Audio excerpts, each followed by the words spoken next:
결국 이기는 사람들의 비밀.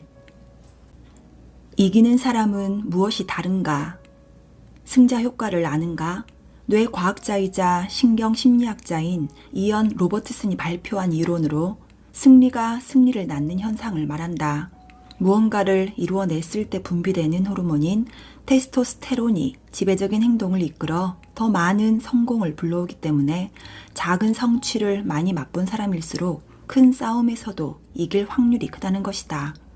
5만 명 이상의 정치인과 기업가들을 만난 컨설팅의 대가 리웨이원은 마찬가지 관점에서 빌 게이츠나 워런 버핏 등 세계 최고 인재들에게 흥미로운 공통점을 발견한다. 바로 이기는 경험에 익숙하다는 것. 어제 승리한 사람이 오늘도 승리하고 결국 마지막까지 승리할 확률이 높다는 의미다. 이 개념은 세간의 유행처럼 떠도는 될 놈은 뭘 해도 된다는 말과도 일맥상통하는 면이 있어 보인다. 그러나 이 책에서 전제로 깔고 있는 살벌한 명제가 하나 있다. 세상의 승자도 노력하지 않으면 언제든 도태될 수 있다는 사실이다. 유럽과 미국에서 널리 회자되고 있는 밀림 생존 법칙에 따르면 어둠에 휩싸인 밀림에는 약욕 강식의 먹이사슬이 존재한다. 강자는 죽음의 그림자처럼 밀림을 헤매며 먹잇감을 고르고 약자는 강자의 눈에 띄지 않으려 안간힘을 쓴다. 하지만 강자라고 안심할 수는 없다. 자신보다 훨씬 더 강력한 상위 포식자가 기다리고 있기 때문이다. 이들에겐 두 가지 선택지뿐이다. 버티거나 더 강해지거나. 저자는 인간 사회의 공고한 권력 피라미드에 대해서도 말한다. 권력 구조의 꼭대기에 오른 사람들과 바닥에서 받쳐주는 사람들의 비율이 여간에선 변하지 않으며 이것은 인류 역사상 오랫동안 이어진 바꿀 수 없는 현실이라는 것이다. 그러나 희망적인 사실은 승자의 자리는 언제든 바뀔 수 있다는 점이다.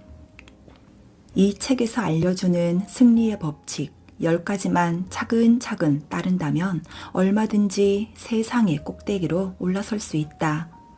그러니 최대한 전략적으로 준비하여 승리의 경험을 쌓아 승자가 되고 그렇게 올라선 자리를 유지하기 위해 또다시 부단한 노력을 기울이라고 저자는 충고한다.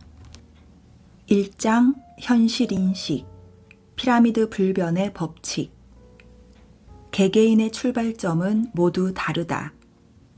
공평이라는 말의 정의는 뭘까? 하나의 사례를 들어보자. 직장 동료이자 오랜 친구인 두 씨는 나와 같은 회사에서 일한 지 올해로 9년째다.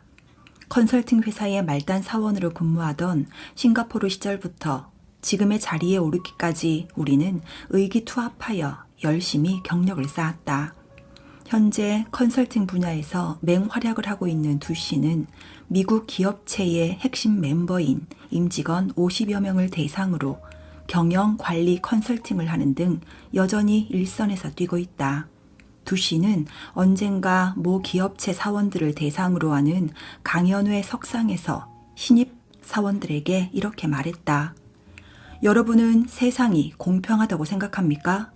천만에요. 이 세상은 불공평합니다. 원대한 포부와 뜨거운 열정을 가슴에 안고 이제 막 사회에 첫 발을 내디딘 사회 초년생들을 향한 그의 일갈은 거침이 없었다.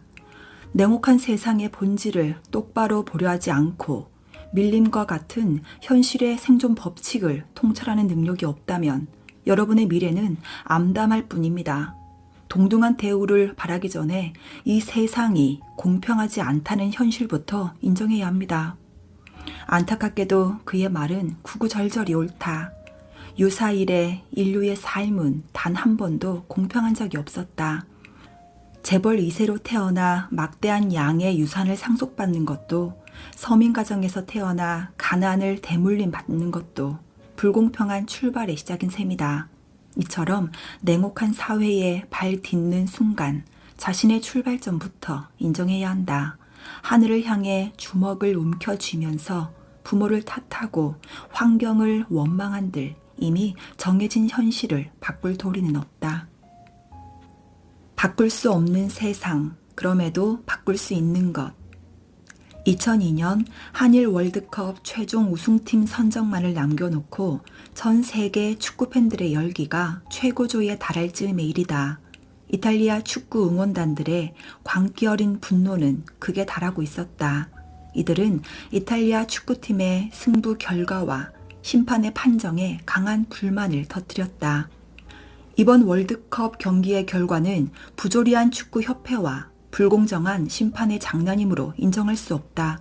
우리는 결코 이번 경기의 결과를 받아들이지 않겠다.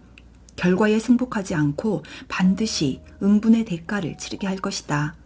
입장에 따라 의견이 분분할 수밖에 없었던 경기 결과에 대한 이탈리아 응원단의 유별난 항의는 가라앉을 기미가 보이지 않았다.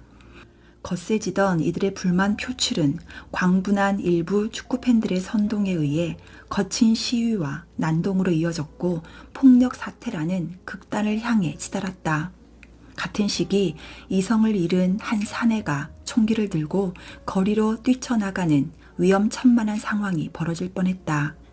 열렬한 축구팬인 사내는 흥분을 가라앉히지 못하고 현관문을 박차고 나가려 했으나 다행히도 그의 현명한 아내가 최악의 사태를 막았다. 잠깐, 여보, 지금 무슨 짓을 할 생각이야? 이대로는 분이 풀리지 않아. 도저히 가만히 있을 수가 없어. 하지만 지금 당신에게 꼭 할 말이 있어. 난 누구의 말도 듣고 싶지 않아. 제발 1분만 흥분을 가라앉히고 잠깐 앉아서 내 말을 들어봐. 그는 아내의 호소에 손에 들고 있었던 총을 슬그머니 내려놓았다. 아내의 눈을 바라본 순간 자신이 무슨 짓을 저지르려고 했는지 문득 깨닫게 되었다. 그래, 억울하다고 해서 상황을 극단적으로 몰고 가면 결국 피해보는 건 나 자신일 뿐이지. 원인이 무엇이든 열망과 노력으로 바꿀 수 있는 부분과 그렇지 않은 현실을 명확히 구분해야 한다. 이 점을 혼동해 이성적인 판단을 하지 못하면 이 남자처럼 어리석은 행동을 할 위험이 높다. 나와 함께 의기투합해 회사를 차렸던 벤에게 이런 질문을 던진 적이 있다. 창업 초기에 자네는 어떤 생각이 들던가? 열악한 상황에 계속되는 실패에 혹시 너무 고생스럽다는 생각은 들지 않았나? 벤은 빙그레 웃으며 말했다. 돌이켜보면 우리는 정말 맨손으로 사업을 일군 셈이지. 서툴러서 손해만 보고 고생이 이만저만이 아니었어. 하지만 그 시절로 돌아간다 하더라도 그때만큼 잘 해내지는 못할 것 같네. 우리는 실패를 안겨다 준 세상을 탓하거나 원망하지 않았어. 주어진 상황에서 각고의 노력을 다했고 그때의 노력이 우리에게 지금의 결과를 가져다 준 거라고 생각하네. 나는 그의 말을 중간에 가로채며 이렇게 덧붙였다. 중요한 사실은 우리가 이미 성공했다는 거지. 성공은 우리가 과거에 겪은 모든 고통을 아름답게 승화시켜주며 세계를 바라보는 시각을 바꾼다. 성공을 거머쥔 사람은 고통과 생존의 개념을 다시 생각하게 된다. 성공으로 가는 길목에서 중도 하차한 사람에게는 세계가 고통으로 인식될 것이다. 성공은 지나간 희생과 고통에 대한 가장 큰 보상이며 인생의 위기를 건너게 하는 최고의 명약이다. 성공의 열매를 맛본 자에게 동정과 연민은 거추장스러운 허례일 뿐이다. 그러므로 반드시 무슨 수를 써서라도 성공을 맛보길 진심으로 권한다. 2장 인맥 2대8 법칙. 알고 보면 좋은 사람은 필요 없다. 캐나다에서 유명 체인 레스토랑을 운영하는 헤이우드는 무뚝뚝하고 쌀쌀맞은 성격의 소유자였다.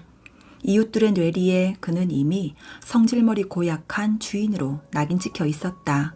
예를 들면 이런 식이었다. 이봐요, 내 레스토랑 앞에는 주차하지 말라고 했잖소. 당신 차 타이어에 구멍을 내도 날 원망할 생각은 마시오. 살기등등한 그의 기세에 어느 누구도 감히 불평할 엄두조차 내지 못했다. 그러던 어느 날 그의 레스토랑에도 심각한 불황의 여파가 닥쳤다.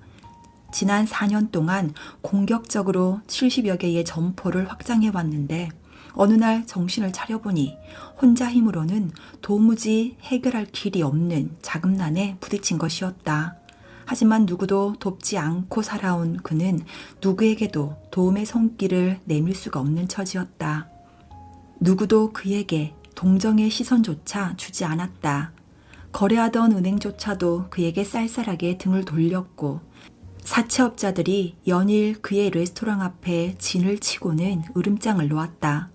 헤이우드는 그제야 자신이 외톨이라는 사실을 깨달았다.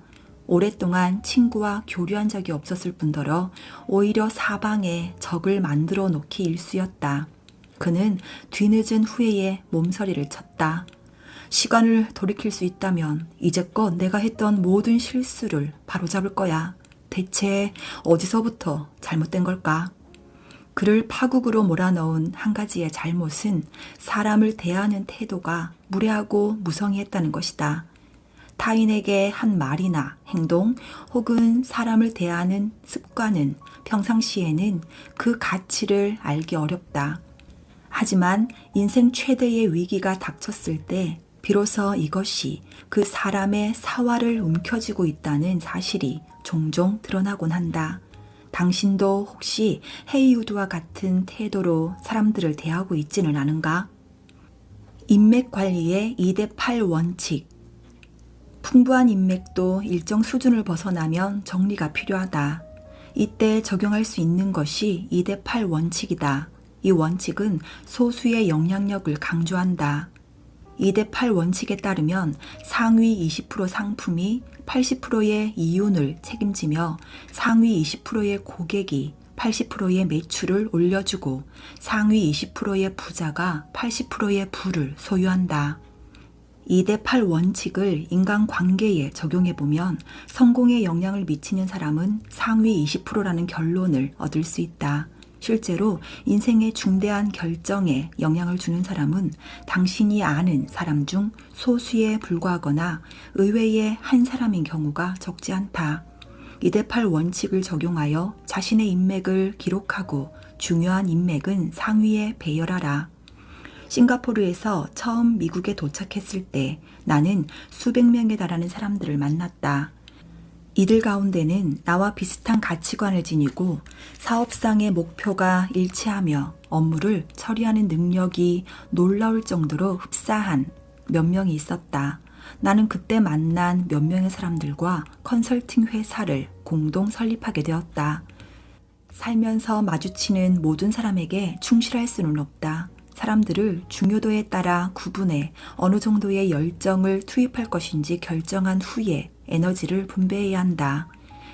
인맥을 탐사한 후 상위 20%에게 80%의 에너지를, 하위 80%에게 20%의 에너지를 투자하라. 상위 20% 중에서도 인생의 터닝 포인트를 만들어줄 것으로 기대되는 사람은 남다른 안목으로 지켜봐야 한다.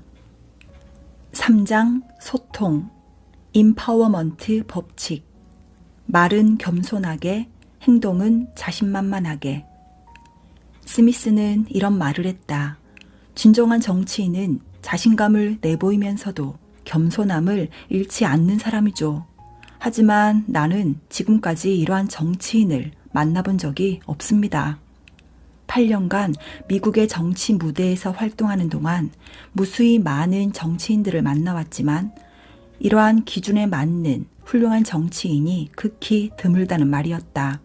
우리는 자신만만한 표정을 잃지 않으면서도 겸손한 태도를 보이는 사람들에게 호감을 느낀다. 그러나 자신만만한 겸손함이라는 양극의 덕목 사이에서 중도를 지키는 일은 그만큼 쉬운 일이 아니다. 따라서 자신감과 겸손함을 절묘하게 접목한 이미지를 형성하는 일이 당신의 사회생활을 성공으로 이끄는 키포인트가 될 것이다. 스미스는 이렇게 덧붙였다. 입으로는 겸손을 말하고 표정과 행동은 자신감을 보이라. 그의 말에는 중국인들의 처세 방식이 담겨 있다. 중국 사람은 일반적으로 눈빛과 표정에서 자신감을 표출함으로써 상대의 신뢰를 얻어야 하며 온화하고 겸손한 인품을 통해 인간적인 면모를 보임으로써 개인의 영향력을 높여야 한다고 믿는다. 2009년 스미스와 나는 워싱턴에서 발행되는 한 과학 잡지에 오랜 기간 동안 연구한 결과를 게재한 적이 있다. 우리가 접한 수많은 사례를 통해서 알 수 있었던 사실은 성공한 사람들은 그들이 속한 영역을 불문하고 모두가 겸손한 태도를 보였다는 사실이다. 하지만 개인적으로 접촉할 경우 이들은 자신만만한 태도를 보이는 경우가 많았다.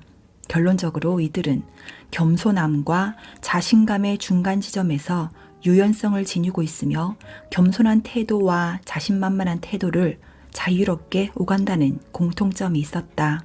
반면 인생의 실패자들은 겸손한 태도를 보여야 하는 상황에서 거만하게 행동했으며 자신감을 드러내야 하는 상황에 비굴한 모습을 보였다.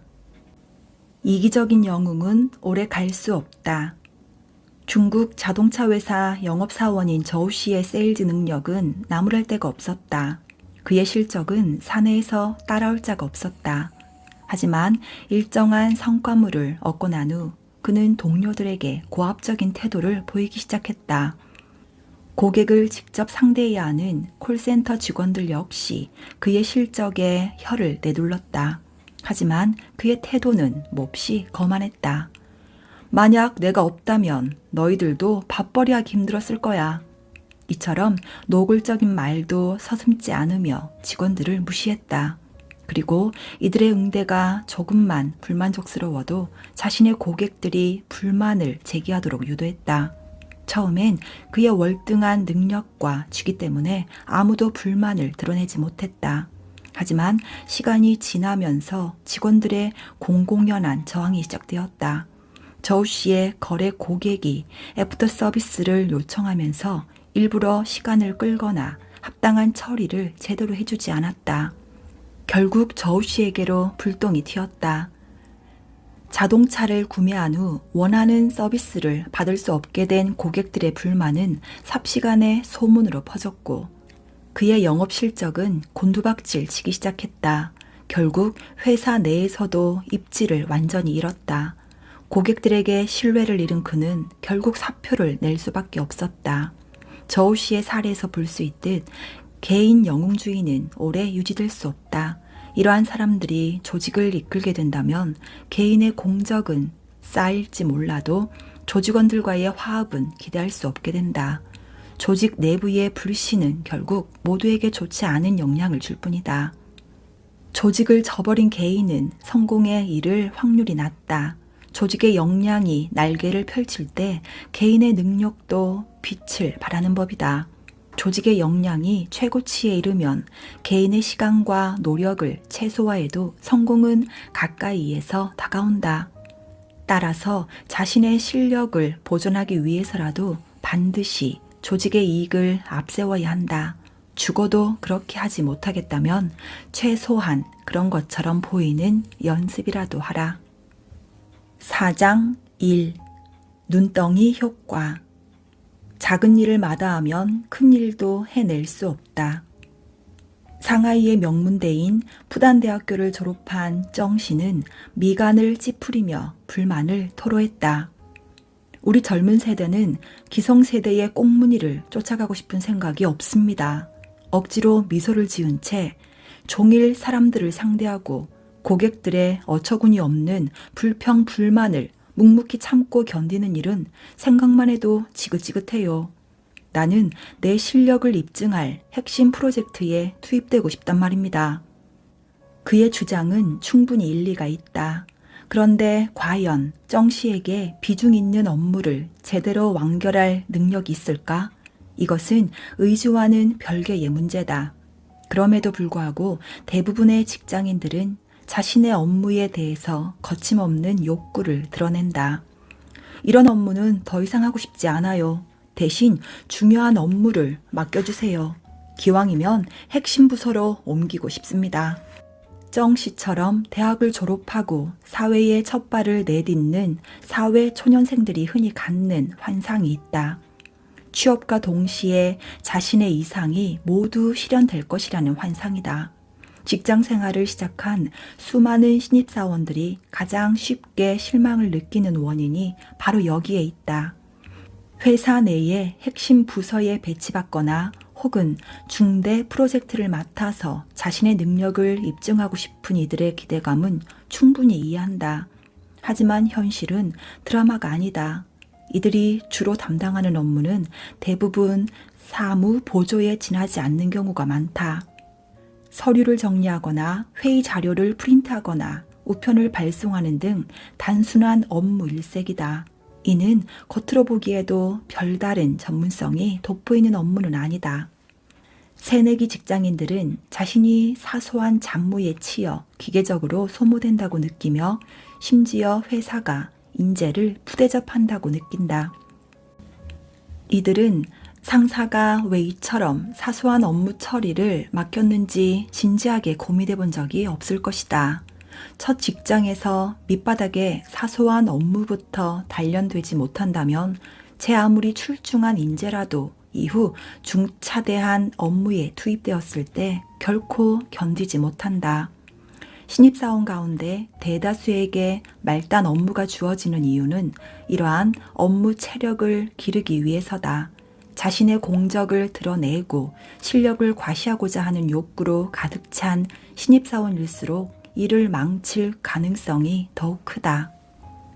24시간이 모자란 현대인을 위한 시간관리법. 24시간은 현실이라는 살벌한 밀림에서 유일하게 공평한 숫자다.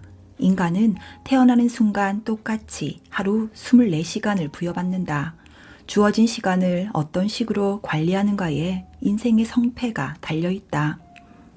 성공하는 사람들은 시간을 관리하고 통제하는 능력이 뛰어나다. 반면에 현실에서 도태된 이들의 흔한 실수는 시간이라는 자원을 태만하게 관리한다는 점이다.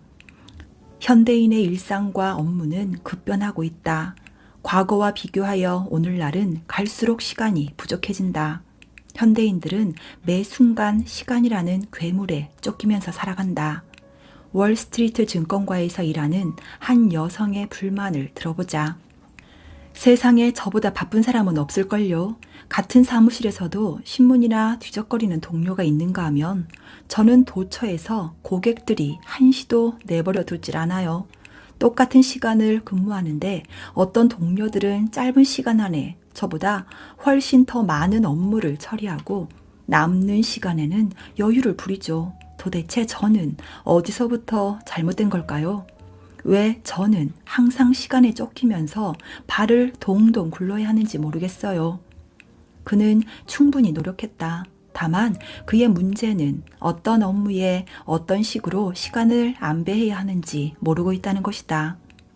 책상 위에 어지럽게 흩어진 일정표와 컴퓨터에 저장된 서류들을 자세히 살펴보면 그의 문제가 어디서부터 시작되었는지 짐작할 수 있다. 해답은 간단했다. 그는 시간을 관리하는 법을 배워야 했다. 이를 위해서는 그 스스로 자신의 하루 일과가 어떤 식으로 흘러가는지 냉철하게 관찰해 보아야 하며 매 시간마다 일정을 관리해야 하는 이유에 대해서도 충분히 이해해야 했다. 흔히 창의성이 중요한 직업을 가진 사람들에게는 시간 관리보다 번뜩이는 창조적 영감이 필요하다고 생각한다. 하지만 창의성을 발현시키는데도 시간 관리는 중요한 역할을 한다. 내가 만난 어느 작가는 이렇게 말했다. 업무 형태를 변화시키면 얼마든지 시간 낭비를 막을 수 있습니다.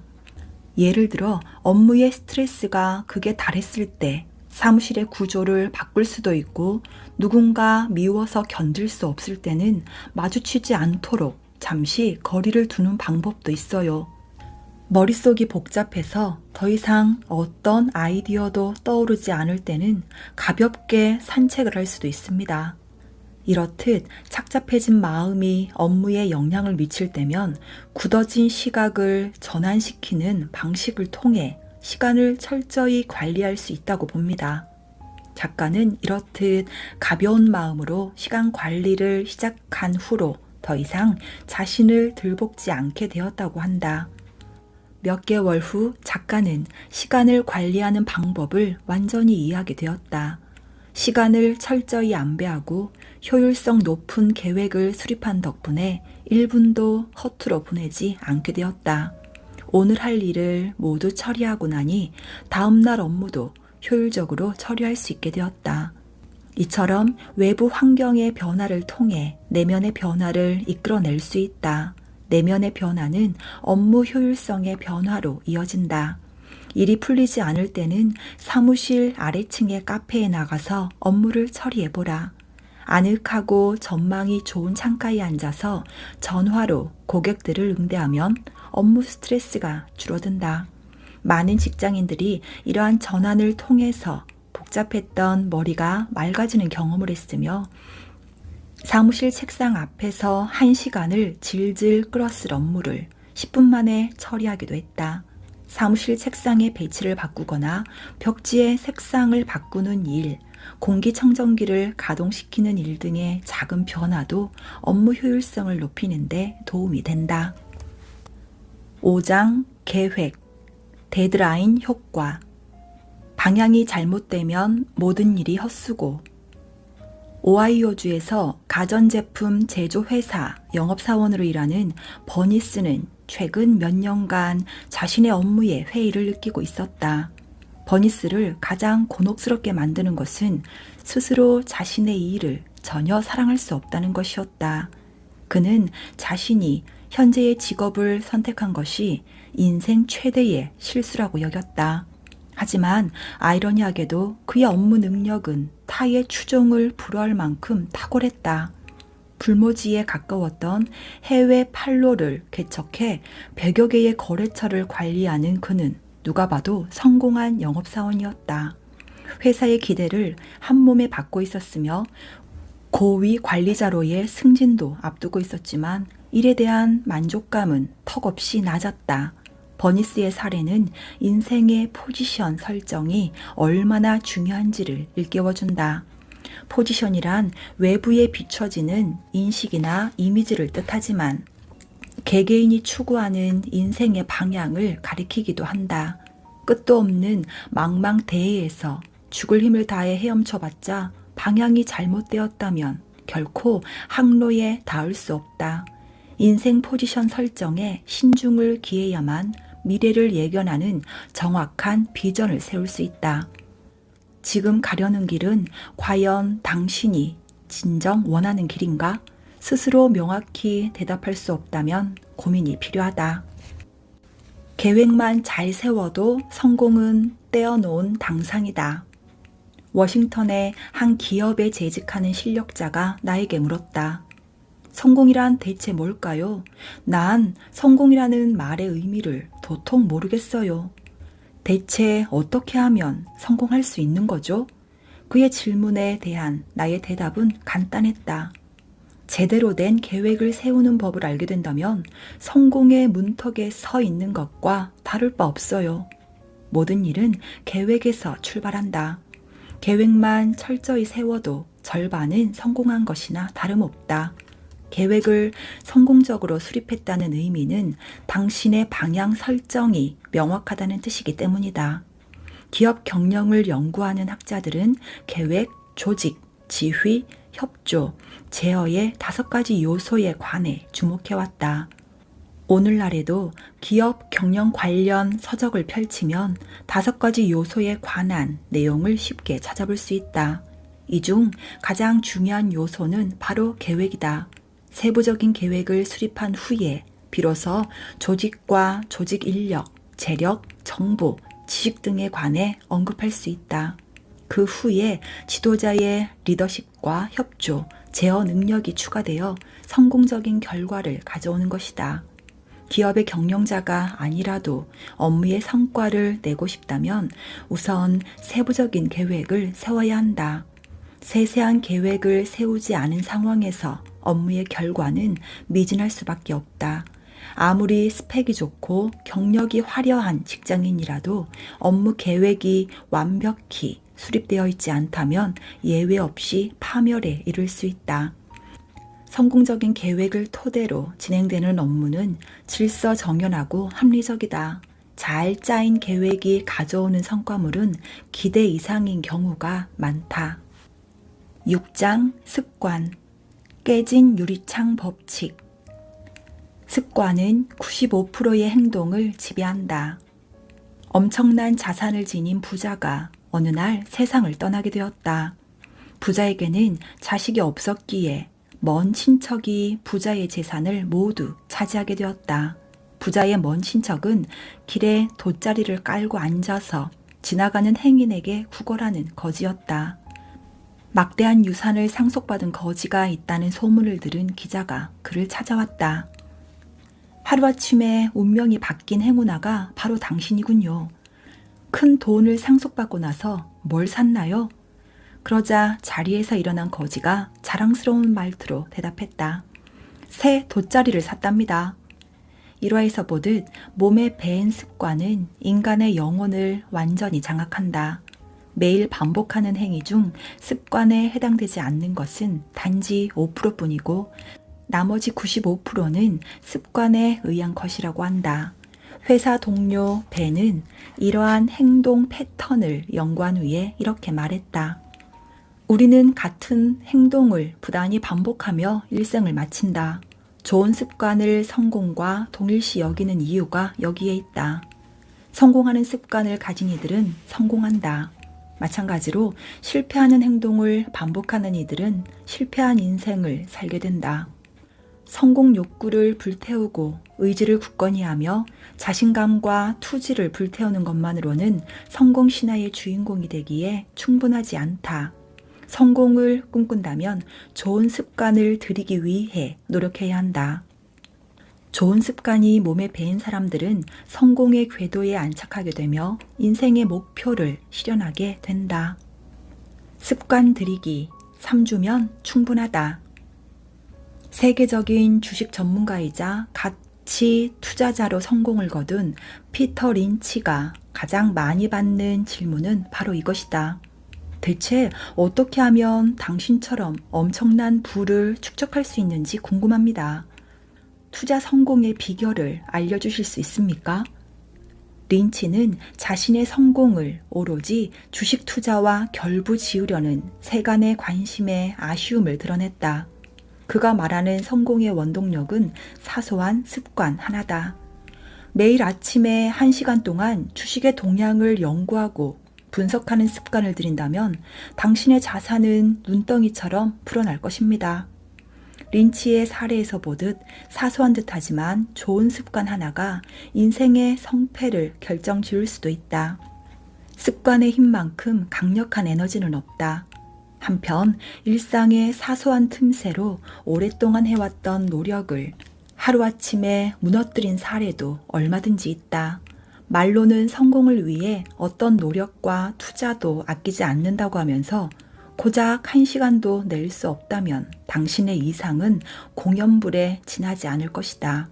우리는 미래를 바꾸는 습관의 관성을 인정해야 한다. 습관 하나가 사람들의 몸에 각인되기까지는 대략 21일이 걸린다. 어떤 동작을 머릿속에 떠올려보라. 이 동작을 3주 동안 반복하면 그 후로는 의식하지 않아도 저절로 동작을 취하게 된다. 설사 다른 생각에 골몰해 있더라도 당신의 몸은 저절로 반응할 것이다. 굳어진 습관이 의식 깊숙이 침투해 있기 때문이다. 언젠가 해야 한다면 지금 당장 하라. 2006년 중국의 화진 기업은 행동은 지금 즉시라는 캐치프레이즈를 내걸었다. 이후 사내 이벤트를 진행하고 상벌 제도를 보완하는 등 사원들에게 신속히 행동하는 습관을 심어주기 위해 힘썼다. 부서의 벽면마다 캐치프레이즈를 내걸어 사원들의 뇌리에서 떠나지 않도록 했다. 나는 화진기업 사원들을 대상으로 한 강연에서 이런 내용을 전달했다. 여러분 자신을 믿으세요. 자신에 대한 신뢰를 기폭제로 삼아 열정을 다해 업무에 임해보세요. 1초도 헛되이 낭비하지 않겠다고 결심할 때 기적을 창조할 수 있음을 잊지 말아야 합니다. 위대한 이상을 품은 사람도 현실에서 첫걸음을 내딛지 못한다면 아무 소용이 없다. 조직에서 도태당할 위기에 처한 사람이 있다고 가정하자. 체면을 손상시키고 싶지 않아서 이런저런 핑계를 갖다 붙여 남들을 설득한다고 한들 납득시키기는 쉽지 않을 것이다. 매사에 적극적인 반응을 보이지 않는 사람은 좋은 평판을 기대하기 힘들다. 꾸물거리는 행동이 반복될수록 그에 대한 평가는 서서히 하향 곡선을 그리게 될 것이다. 당신이 만약 어떤 중요한 일을 처리하기 위해 누군가의 도움을 요청해야 한다면 행동은 지금 즉시라는 캐치프레이즈를 머릿속에 떠올려 보라. 그리고 지금 당장 전화를 걸어 이렇게 말하라. 상의할 문제가 있는데 지금 당장 찾아뵙고 싶습니다. 내일 전화하면 되겠지. 혹은 만나기 전에 생각을 좀 해보는 게 좋지 않을까와 같은 핑계는 자기 기만이자 현실 도피 심리의 발현임을 잊지 말자. 당신의 머릿속에 이런 핑계가 떠오르지 않도록 습관화하라. 즉각적으로 행동하는 행동주의자들이 얻는 일상의 이점은 다음과 같다. 하나, 언젠가는 해야 하지만 하고 싶지 않은 일을 신속히 완료한다. 둘, 즐길 수 없는 일들을 질질 끌며 두려움을 키우는 일이 없다. 셋, 망설이다 놓치는 시간이 적어 기회가 성공으로 이어진다. 7장 역경 퀀텀 점프의 법칙. 실수가 두려운 당신에게 필요한 6가지 조언. 나는 후배들을 교육할 때 항상 다음의 6가지 사항을 강조한다. 내가 강조하는 내용들을 강연의 형식으로 옮겨본다. 첫째, 여러분은 얼마든지 실수를 해도 좋습니다. 실수는 피할 수 없는 것이고 시련은 누구에게나 닥쳐오기 마련이니까요. 다만 같은 실수를 반복하는 것은 용서할 수 없습니다. 또한 실수를 했을 때 체면을 챙기느라 책임을 회피하거나 개선하려는 노력을 하지 않는 직원은 결코 용인할 수 없습니다. 둘째, 내 경험에 비춰보면 우수한 인재는 실수를 통해 자신을 성장시켜 나갑니다. 여러분 자신이 업무에서 저지른 실수를 통해 뼈아픈 교훈을 얻을 수도 있지만 동료의 시행착오를 통해서도 값진 배움을 얻을 수 있습니다. 살아가면서 겪는 무수한 시련은 당신들의 삶의 귀중한 자양분이 된다는 사실을 명심하십시오. 셋째, 여러분은 자신의 일을 주체적으로 해나가도 좋습니다. 실수를 저지른다고 해도 그 누구도 여러분을 다그치거나 책임을 묻지 않을 겁니다. 실수를 통해서 용기와 담력을 키워나갈 수 있기 때문입니다. 동료나 상사에게 떠넘기지 않고 스스로 문제를 해결해 나가는 과정에서 문제 해결 능력과 담대한 대응 방식을 익힐 수 있게 됩니다. 넷째, 실수를 극복하는 열쇠는 실수를 얼마나 빨리 인식하고 인정하느냐 하는 겁니다. 여러분이 만약 실수를 저질렀다면 즉시 재발 방지 대책을 마련해야 합니다. 재발 방지 대책은 철저히 실수의 본질에 입각해야 하며 체면에 얽매이지 말아야 합니다. 그래야만 같은 실수를 되풀이하지 않게 됩니다.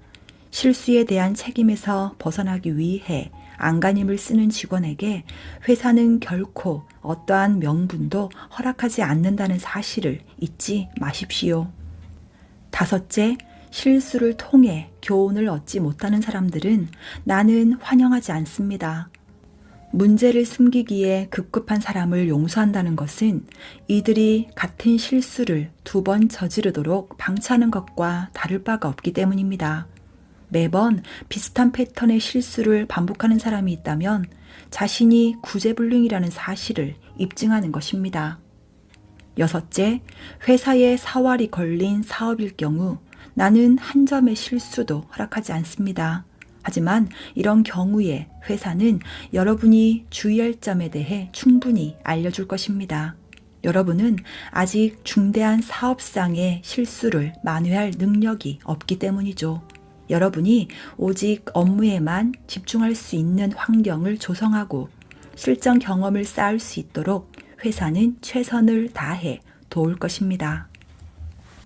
8장 기회. 준비된 행운.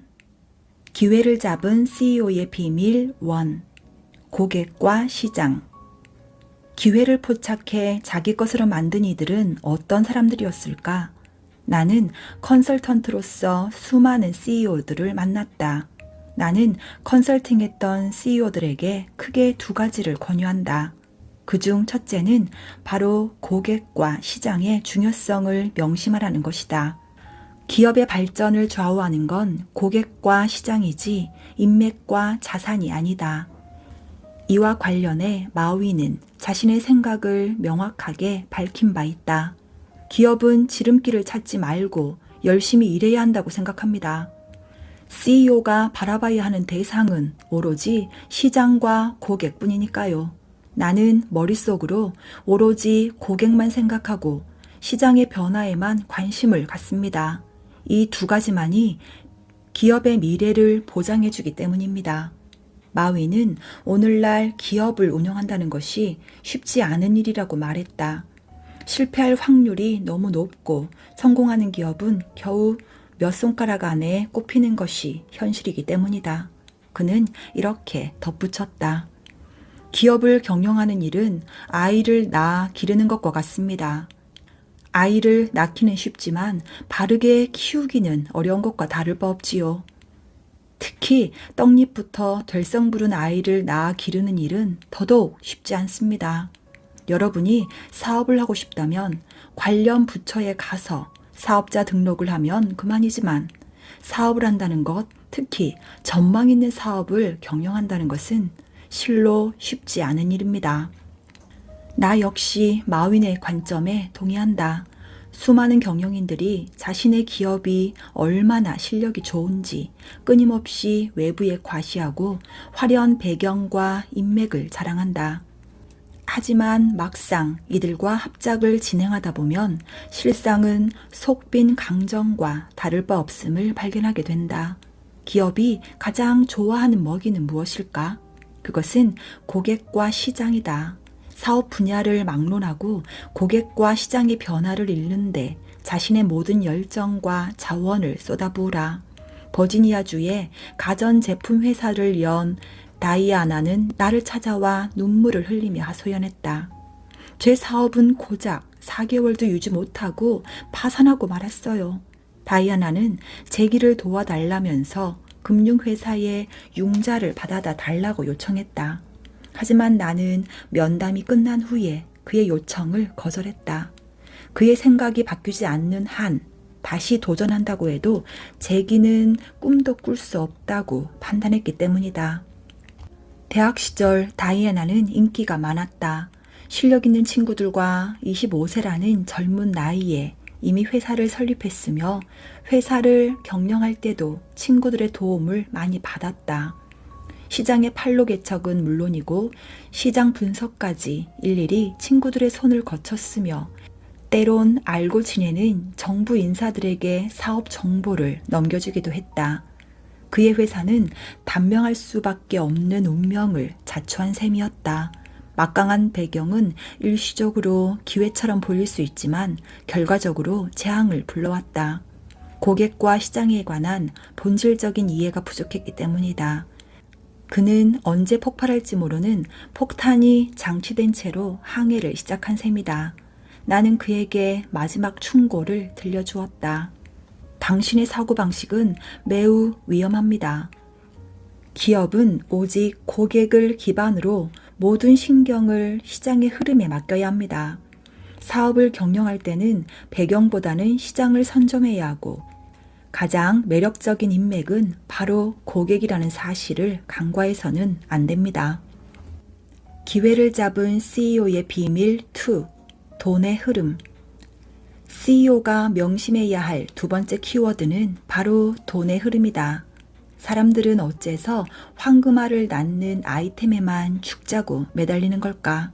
안타깝게도 이런 사람일수록 몇 년 후에 빈털터리로 전락하는 경우가 대부분이다. 돈을 쫓아 불나방처럼 헤매는 사람들은 왜 결국 아무것도 손에 쥐지 못하는 걸까? 그들은 진정한 성공의 비결을 외면한 채 부가가치가 높은 종목만 찾아 헤맨다. 문제는 여기서 비롯된다. 그렇다면 대체 어떤 사업이 돈을 잘 벌 수 있으며 어떤 종목이 소비자의 관심을 끌 것인가? 아마도 대부분의 사람들이 이구동성으로 이렇게 대답할 것이다. 요즘 가장 호황을 누리는 사업은 부동산업이야. 전자상거래도 전망이 좋으니까 기업인이라면 누구나 탐낼 만한 분야가 틀림없어. 하지만 이런 정보는 누구나 알고 있다. 또한 이미 자신의 분야에서 20년 동안 IT 사업에 종사한 사람이 어느 날 갑자기 부동산업에 손을 댄다는 것은 현실적으로 불가능한 일이다. 아무리 부동산업이 황금알을 낳는 유력 사업이라 해도 이런 정보는 참고사항 그 이상 이하도 아니다.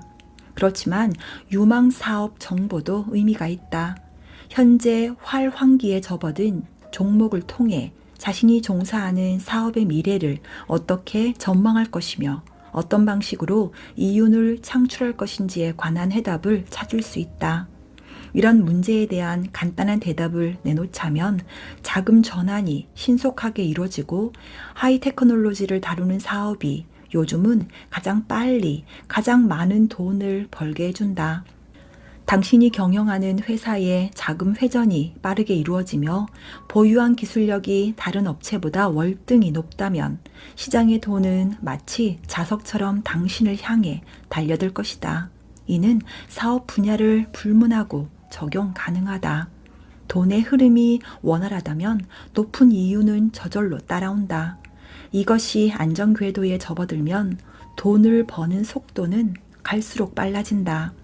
돈의 흐름은 하루아침에 터득할 수 있는 것이 아니라 꾸준한 공부가 필요하지만 일단 그 중요성을 깨닫는 것부터 시작해야 한다. 자금 회전의 연결고리를 이해한 당신에겐 미리 축하를 보내고 싶다. 성공으로 가는 길목에서 가장 좋은 몫을 선정한 셈이기 때문이다. 9장 전략 일보 후퇴 세계 정상급 재벌들이 일보 후퇴하는 이유. 워싱턴에서 서비스업에 종사하는 업체들의 연합 미팅 석상에서 어느 회장이 이런 말을 했다. 기업은 성장할 수도 있고 시장에서 퇴출될 수도 있다. 이것은 기업을 운영하는 사람의 숙명이다. 하지만 합리적인 방식을 채택한다면 이런 숙명에서 벗어날 수 있다. 비결은 바로 투기성 사업을 하지 않는 것이다. 지금 추진하는 사업이 성공할 확률이 0에 가깝다면 가장 현명한 전략은 후퇴다. 이것은 최소한 당신이 탄 배가 가라앉는 것을 막아준다. 물론 사업가의 자존심에 상처를 낼 수는 있겠지만 그를 벗어날 수 없는 파멸의 구렁텅이로 밀어넣지는 않는다. 매년 뉴욕 맨하튼의 고층 빌딩에서 투신 자살한 사람들에게는 공통점이 있다. 평소 공격적인 투자 혹은 투기에 탐닉하거나 유달리 자존심이 세다는 것이다. 일보 후퇴의 전략을 담담하게 받아들였다면 이들의 운명은 달라졌을 것이다. 최근 세계 정상급 재벌들은 체면을 내려놓고 잘못된 점을 개선하기 위해 노력하고 있다. 공격적인 투자 일변도에서 벗어나 일보 후퇴의 전략을 채택한 셈이다. 이들은 기존의 사양 사업이나 투기성 전략에 대한 유혹을 버리고 현실의 이익을 보존하는 데 주력하고 있다. 중국의 시먼즈 기업은 컬러 TV 생산 라인을 없애고 원래의 핵심 사업에만 집중하기로 결정했다. 펩시콜라 역시 프랜차이즈 외식 사업에서 물러났다. 일보 후퇴 전략을 통해 경쟁력을 높이려는 기업이 늘어나는 이유는 하면 된다는 필승의 정신이 역효과를 가져왔기 때문이다. 현실은 냉혹하다. 사업은 정형화되고 규격화되어 성공신화의 사례 역시 갈수록 줄어들고 있다. 성공할 확률은 턱없이 낮고 유례가 없는 불황이 지속되고 있다. 행운만 믿어 하루아침에 일확천금을 벌겠다는 허황된 꿈은 더 이상 발붙일 곳이 없다. 돈을 벌고 싶다면 과거의 성공 신화에서 벗어나야 한다. 환상에서 깨어나지 않는 한 당신 호주머니에 든 몇 푼의 돈마저 공중분해 되기 십상이다. 10장 핵심 경쟁력 킬링 포인트 법칙. 당신에게는 핵심 경쟁력이 있는가? 무한 경쟁 시대에서 살아남기 위해서는 핵심 경쟁력을 갖춰야 한다. 핵심 경쟁력이란 목표를 실현하는 데 관건이 되는 능력이며 다른 사람들과 차별화되는 무기다. 누구나 다 갖추고 있는 능력은 핵심 경쟁력이 될 수 없다. 핵심 경쟁력은 절대적인 능력치가 아니라 상대적인 개념이다. 어떤 강점을 발휘해 경쟁자보다 한 발 앞설 수 있으면 그 강점이 바로 핵심 경쟁력인 것이다. 회사에서 핵심 경쟁력 이야기가 나온 적이 있는데 영업사원 한 명이 불쑥 끼어들며 이렇게 말했다. 나는 거래처 사람들의 얼굴만 봐도 어떻게 상대해야 좋을지 딱 답이 나옵니다. 이게 바로 내 핵심 경쟁력이 아니고 뭐겠어요? 하지만 이렇게 단편적인 능력 하나만 두고 핵심 경쟁력을 갖춘 인재라고 평하기는 힘들다. 핵심 경쟁력은 지식과 경험의 총체적 결합이며 여러 가지 능력의 총합이다. 어느 능력 하나가 단독으로 부각된다고 해서 이를 꼬집어 핵심 경쟁력이라고 말하기는 어려우며 이런 능력이 한데 모인 집합체가 핵심 경쟁력인 셈이다. 나는 이제야 비로소 모든 인재를 관찰하는 통찰력이 생겼다. 사회에는 수많은 인재들이 존재하며 그들은 모두 현명한 사람들이다. 하지만 모래알처럼 수많은 인재 속에서 어떻게 진정한 능력자를 찾아낼 수 있을까? 진정한 능력자를 찾아내려면 학벌이나 스펙을 따지기보다는 이들이 지닌 핵심 경쟁력이 무엇이며 이들이 남들과 어떤 차별성을 갖추고 있는지를 살펴보아야 한다. 다음은 핵심 경쟁력의 3가지 조건이다.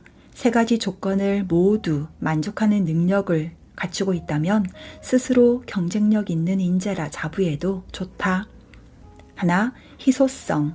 남들은 절대 가질 수 없는 유일한 능력이어야 한다. 둘, 실천 능력.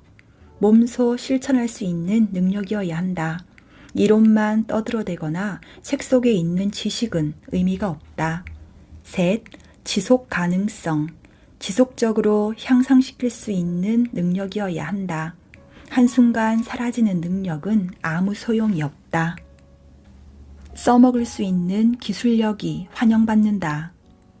아무리 화려한 스펙을 자랑한다고 해도 기술력을 갖추지 못하면 교문 밖을 나서는 순간 바보가 된다. 현대사회는 현장에서 써먹을 수 있는 기술력을 연마한 사람만이 보석과 같은 존재로 대우를 받는다. 학력에 투자할 시간에 현장에서 써먹을 수 있는 기술력을 연마하라. 기술력이란 기능적인 측면뿐 아니라 모든 실무 능력을 포함하는 개념이다. 오로지 나만이 할 수 있는 기술을 갖추면 생존 가능한 필살기를 보유한 셈이다. 수년 전 나는 수석 집행관의 도전이라는 프로젝트 주제를 제안하면서 거의 20여 개월을 투자해 한 가지 공통점을 발견했다.